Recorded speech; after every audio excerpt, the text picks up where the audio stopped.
You're listening to Tipsy Book Reads. I'm Rebecca. I'm Jess. And I'm TA Reilly. And we're tipsy. Too many books on my TBR. Too many books on my TBR. Yeah. This podcast is like a book club for the antisocial. We make a drink inspired by the book we read and talk crap about life and fictional characters. We really hope you listen and drink along. Side effects of listening to this podcast may include reading vivaciously, extreme bouts of laughter, tipsiness from craft cocktails, talking shit about life and fictional characters. Listen at your own risk. Just a warning, this podcast is explicit. We are all over 21 and there are spoilers. We warned ya. I'm thinking, can you hand me my drink? Sorry. Oh, I moved your drink so far away from you. Oh no. I'm so sorry. There you go. She Tragic. Can you still read it? Yeah. Okay. She really said no drink for you. I know. I looked. I was like, I guess I'll wait. I was like, do I move back? Oh my goodness. Hello, you guys. Hi. This is so exciting. Yeah. We loved this book. Just starting off with that. Like, incredible. Thank you. Yeah. Been recommending it to everyone. So,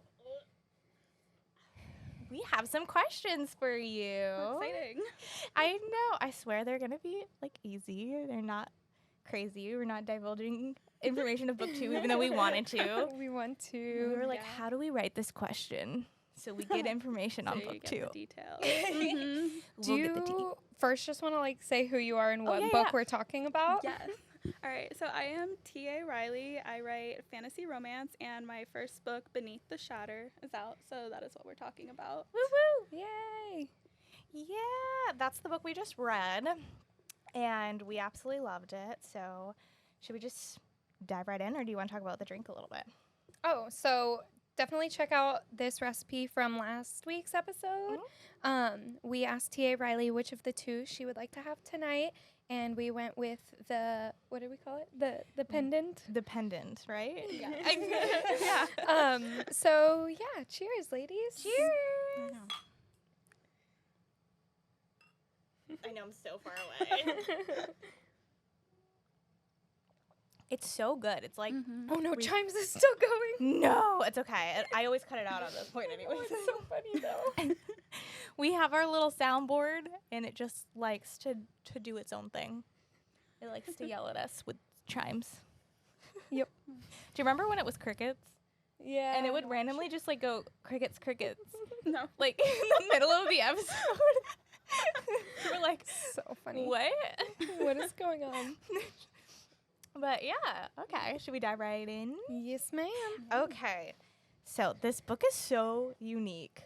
Like when I first started reading it, I was just absolutely in love because I love when things are unique and like different, especially within the fantasy world, because I feel like there's a lot of overlap in like lore and stuff like that. So it was really refreshing to read something new.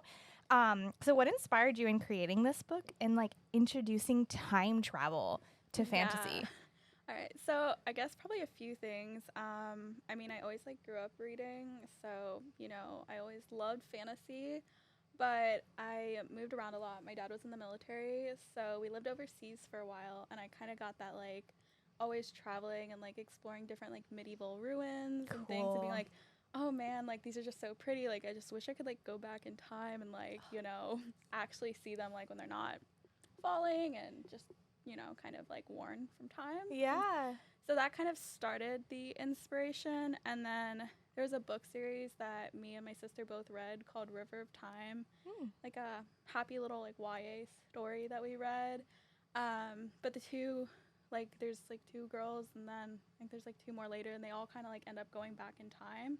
And I was like, this is so cool. Like her book was very historically like accurate. Like they went back to medieval Italy, and I was like, wow, like this is just the coolest thing. Like imagine like traveling back in time like that. That's so And cool. then I ended up like reading ACOTAR and everything too, and I was like, okay, I already know I love fantasy. We need to like mix fantasy with like traveling back in time. Genius. Just combine the two, like take the best of both worlds. Yes. So Oh, I love that. I mean, like, there's nothing else like that. When I reposted on my personal story and said like, this is a time traveling fantasy, the amount of people that responded asking like, okay, where do I get this? Like what do you mean? Sold. Yeah. I love it so much. I love the time traveling aspect and how you were talking about the history. I feel like anyone who as a child read, The Magic Tree House, like grows up to read stuff like this. Yeah, that is so true. Amazing. Who is your favorite character in the series and why? Oh gosh. Because we talked about ours already, so we need to know what yours are. Honestly, it kind of shifts throughout it. Fair. As I kind of biased right now because I'm writing book 2, I so know. my favorite characters have kind of shifted some. Ooh. But writing book 1, I think I kind of go back and forth. I really liked Draven, which I never expected to like. My favorite. But he's just he's a vibe. He's a vibe. And he's just chilling the whole time. Yes. So I did really like him, but I also just really liked writing the relationship between the sisters and kind of the banter back and forth. I have a sister, so I really drew from that, and I'm it just I love it. I don't know. We love the sisterly relationship too, especially that the stare off in the middle of the that was perfect because we both have sisters, so we're yep. I just wanted to make it relatable. I was this is me and my sister, we love each other, and then you can be oh my gosh, you're the most annoying person in the world right now. Yeah. And then a second later, I'll be I love you. Let's go do something. You're so annoying, but I would die for you. Yeah, 100%. 100%. I actually don't like you right now, but I love you. Yep, pretty much. Yep. I love it. So I know you're writing book 2 right now, which I'm dying to read. And that's exciting. It comes out September 21st. Yes. So go pre-order that now. But have you ever thought of writing a multi-POV for this series? Because spoiler, but one of our sisters is in the modern world. So to get a different perspective of that, have you ever, you don't have to say yes or no that you're doing it, but have you thought of it before? Yeah, so I have thought of multiple POV in the book, but currently the way the story is going, and not really a spoiler because if you read the blurb for book 2 on the pre-order, but each of the books in the series, currently going to be 4 books, will follow a different female main character.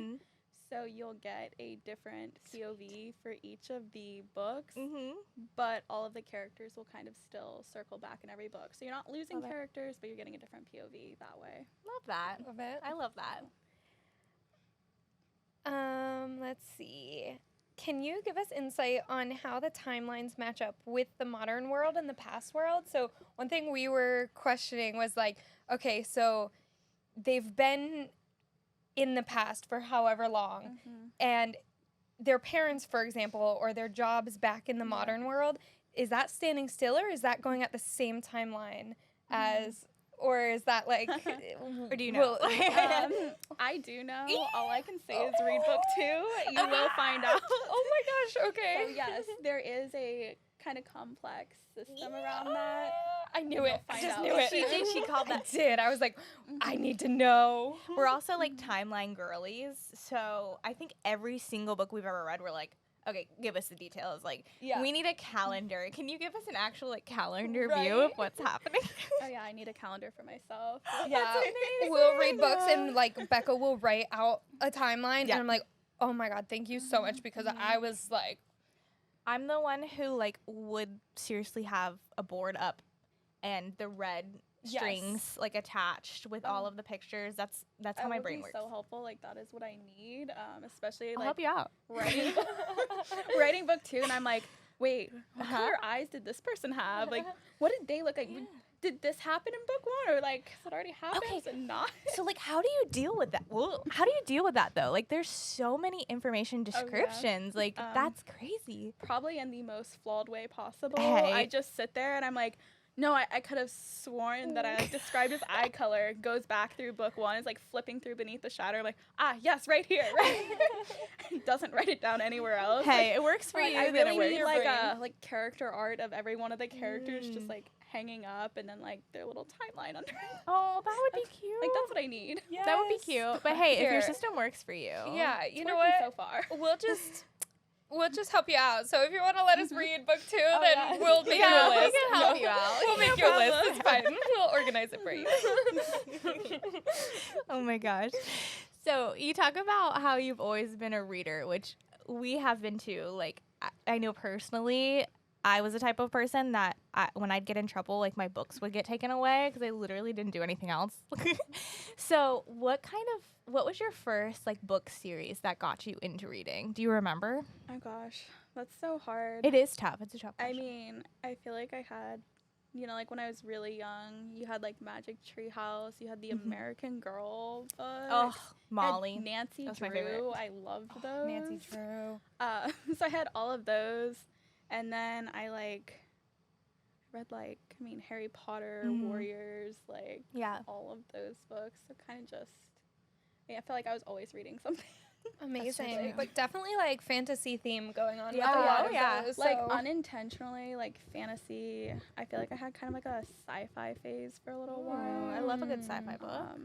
But yeah, fantasy is probably. I mean, I think if you look at like my TBR now, it's like almost all fantasy. Which is so fair.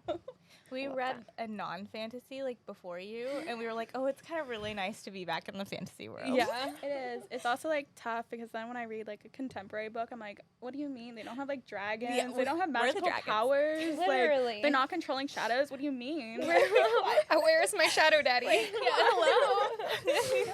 Honestly. That's so funny. Okay, what is one book or series that lives rent free in your head? Oh gosh. So this is a recent one. Ooh, okay. Because obviously I read ACOTAR a while ago, and then I read Crescent City after that. But before the most recent Crescent City came out, I was like, I need to read Throne of Glass. Like, read the whole series in like a month, and like Girl, same. that just lives on in my head now. what, like, what do I always forever. say? What's mine? Throne of Glass. Yep. I'm with Every you. time. Yeah. I also Same. like binge read the crap out of that series Yeah. because we were on like a tight deadline to like read the first ACOTAR book on here. So I can Yeah. relate to the like I was, very like, quick speeding turnaround. I was like, oh, it was so good though. It's such good writing too. Like It it baffles is. me. It's her first series. Yeah. I'm like, Yeah. how I mean, is she this wrote that so better than the young. other so ones? good. Like, love it. But my sister's like the opposite. She's like, I love Throne of Glass, but I will forever be ACOTAR. And I was like, Wow. no, Throne of Glass. Oh my Throne of Glass all we the agree way. to disagree. I have Yes. not read all of ACOTAR yet. It's very good. It's very, very It good. is. I liked Yeah. the first one. However, I definitely prefer Throne of Glass. Did you read the prequel? What is that one called? Assassin's Blade? I did. I Okay, almost said Assassin's okay. Creed. Okay, I also have read it. We'll talk afterwards because Becca has not. I haven't read it, Okay. and I've read everything else, and she keeps, as she should, bother me about reading it. But I realized the other day it's because when I read it, like I'm done, like I have no more Oh, Throne of Glass to read, and that's There's like nothing else. Yeah. depressing. That's so sad. That's how I feel. Okay, yes, Yeah. However, I have a whole TikTok playlist dedicated to Sam, so I need her to finish so I can send her all the yes. TikToks. That's okay. I have a whole TikTok playlist for all of ACOTAR, all of Everything Crescent else, City. yeah. Okay, fair enough. I cannot wait for you to meet Rune Dannon. Yes. I love all the sounds, the TikTok Oh, viral Dannon. sounds. Yep. Oh my Yeah. gosh, so funny. Okay, so my other question, what can you tell us about the next book and the rest of the Yeah. universe? So you did mention how many books? Yes. So right now it's gonna be 4. There's potential it could be 5, but I'm currently sticking with 4. Okay. But I always say the characters kind of write themselves, So so we'll let them do what they want to do. Fair Oh, enough. I you love that know, answer. Follow their Um, lead. Yeah, but book 2 will follow Katia. Mm-hmm. So we will have the storyline from the younger sister's point of view and Yes. kind of seeing how her life is going. Dang. We have theories. Oh, yeah. Everybody has theories. I know. Oh my I love it though. I gosh. love listening to everybody's theories, and I'm like, I know what's happening. Yeah. Like, you're gonna be so surprised. That's so funny. That's I love so it. good. Oh my Oh my gosh. gosh. And I was gonna ask if you like read people's theories or listened to theories, because I feel like that could be amazing, or it could be like scary at the same time. It's so interesting to kind of see like what people think is gonna happen, or what characters like people have really like grabbed onto, and like people I thought would not have been like people's favorite or like mentioned so much, and then everybody's like, oh my gosh, like I really hope like this and this happens. I'm like, I was not thinking that far into it. Oh my gosh, that's so I was funny. like, wow, we got way further than I thought. like what characters did you not expect people to latch onto? Honestly, even though I loved Draven, I didn't think he was gonna be latched onto as much as he was. I love him. But like everybody loves him. Everybody seems to have an idea for who they want Katia to end up with. Which I mean, I've been writing the story, but I had no idea that people like really like discerned that while reading and like drew that out. Yeah, those are like the big ones. Yeah. A lot of people really liked Chiron too, but I mean that was just unfortunate. You know, so yeah. Okay. That was unfortunate, you know. But yeah. Take a little sip. Oh, man. Well, that's so interesting. I always like wonder if authors listen to their, theories or what's going on in people's heads. I feel like it could be a double-edged sword. Yeah, it definitely can be. Well, that's so exciting. Do you ever have moments where you're like, oh, I wish I thought of that, or like maybe I could make that happen, or something like that? Like, does it sway anything? There are definitely like some things are like, like I've had people like suggest like, oh, like is this gonna happen? I'm like, I mean, Wow. Let me just put who that knows, in the back of my head. I'll just keep that there just in case, we never know. Okay.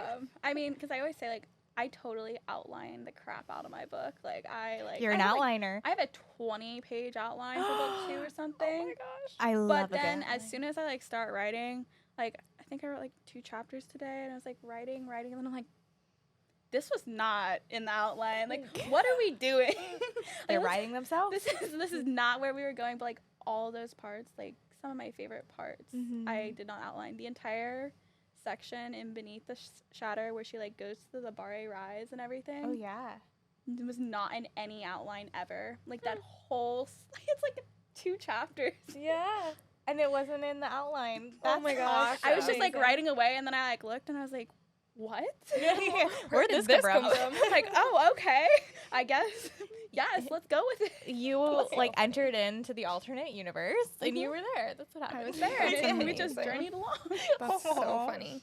Oh my goodness.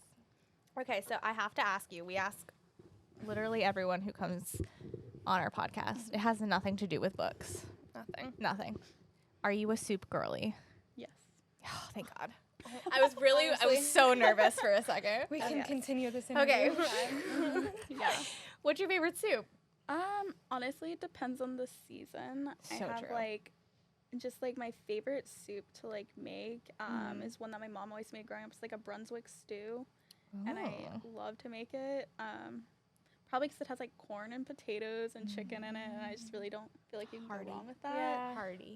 But then anytime I'm sick, I like to have like the broccoli cheddar from Panera. Yeah. Hits. Not sure if it helps with being sick. It's but a mental It has thing. broccoli in it. good, It's comfort healthy. food. Yeah. Broccoli makes everything healthy, Yeah. right? I love that. Oh yeah, we're definitely soup girlies. I feel like my favorite soup kind of like changes every single time we bring this question up. Right now, oh you guys, actually I have to tell you like a horror story. Oh, no. I tried to make so I'm dairy free. So I tried to make a vegan version of the Olive Garden gnocchi soup, and it was the worst thing I've ever tasted in my life. Like I took a sip of it and I was like, oh no. Oh no. I don't know what went wrong. It was horrible. I ended up making like a gravy out of it and putting it over like pasta because I just scratched the soup all together and changed it. But because I'm like a waste not kind of girly, so I'll try and figure out. But it was so bad. So I'm out looking for a good dairy-free version of the potato gnocchi soup from Olive Garden. Okay. Dang. It's so bad. So what has been your favorite soup lately? I don't know. I can't get past that. Fair enough. I would say... Oh, I do know. Sorry. The you're the good. Italian penicillin I soup was that I gonna made you. say, she makes a mean penicillin soup. We have learned from a dear author friend that stew is soup adjacent, so 100%. it counts, right? Mhm. We have recently discovered a Guinness beef stew recipe, and It just hits. I have just been thinking about it nonstop. I'll make it for you again. Okay, I love that. It's so good. It's so good. It takes so long to make. 10 out of 10 worth it. I am obsessed with it. I've been craving it too. And then when Okay. we put it over mashed potatoes. Even though we had it like a week ago. I know. And we're craving it. Oh, it's so good. Oh my gosh. Anyways. Do you have any questions for us? No, I think it's very interesting to see what everybody's favorite soup is, though. It says a lot about people. It It does. says a lot, and if they love it or don't. Yeah. Yes, That What says kind a of lot. person doesn't love soup? that's a good question. And then why? What happened? What soup did you wrong? The vegan Olive Garden. Oh man. Do we want to do what kept you up, what kept you home? Oh yeah. So if I'm sure you've listened to at least the last two. We do the what kept you up and what kept you home. And I constantly say to myself that I'm going to prepare this, and every time it's just We top of wing my it. head. Yep. Wing it. Do you have yours yet? Sure. Okay. So, what kept me up? I've been sleeping horrible, bad dreams, very scary Oh my dreams God. lately. So that has honestly, legitimately been keeping me up. And as far as pet peeve keep me up, the bad drivers. I know I talk about this all the time, but I've been driving so much this week, and everyone just get off your phones and stop at stop signs and calm down. And then what kept me home, or really what kept my husband home, but I'm trying to help. We are cutting countertops and finishing our Renovation. cabinets and finishing the renovation. We're so close, light at the end of the tunnel. So it's been coming along. This week's been a good productive week. So it's been keeping me home for sure. That's good. Yeah. What's been keeping me up? I started re-watching The Nanny on HBO. Amazing. And I forgot how funny that show is. I'm actually laughing out loud funny. And then how inappropriate it is too. Why was I watching this as a child? And then what's the other one? Maybe that's whatever the other one is. I read The Teacher by Frida McFadden. And you know me, I love a positive spin on everything. Not a fan. I'm not here for it. And if you want more information on it, go look at my one-star review on Goodreads. It says nothing. So I have no thoughts. Fair enough. All right. So it's been keeping me up. I kept getting ads on my Instagram for the Hulu show, Not Dead Yet. And Me too. What is that all about? it's so intriguing. I'm terrible at describing it. It's That's okay. a journalist, and she writes obituaries, and every one of the obituaries she writes, the person it just appears she's sees ghosts almost, I guess. Okay. That's But incredible. it has in my great description of actors and actresses, it has the Cece from New Girl. Which I love. That's And then what it sold me. has Jane from Jane the Virgin. Number two sold. Just two of them together. I was it's just a fun show, but I've binged that because now I'm up to the point where one episode comes out a week. Oh no. Tragic. Yeah, but I've been watching that, and that's been keeping me up. And then keeping me home has definitely been book 2 and the upcoming deadline to my editor. So, Fair enough. yeah. Wow. I can't even imagine. Oh, yeah. The problem is it's a self-inflicted deadline. I really set that deadline myself. Dang. And now I'm You did it to yes, yourself. now I have to stick with that. Deadlining. That deadline is Yes. deadlining. It is. Oh man. Oh, man. Oh, okay. Do you have anything else? No, I think we're good. This was so good. Well, obviously, we're in a random place. We're at Fern and Fable Bookstore in Ormond Yes. Beach. Thank you so much for hosting us. Marina, the owner, is just absolutely the best. So go check her out if you're in the area, or go online. And they have all their books and audiobooks online also. And so we love it here. It's literally so cute. I mean, look at this. You can like come and read. Like, Yes. hello? So cute. But anyways, stay tipsy. Bye.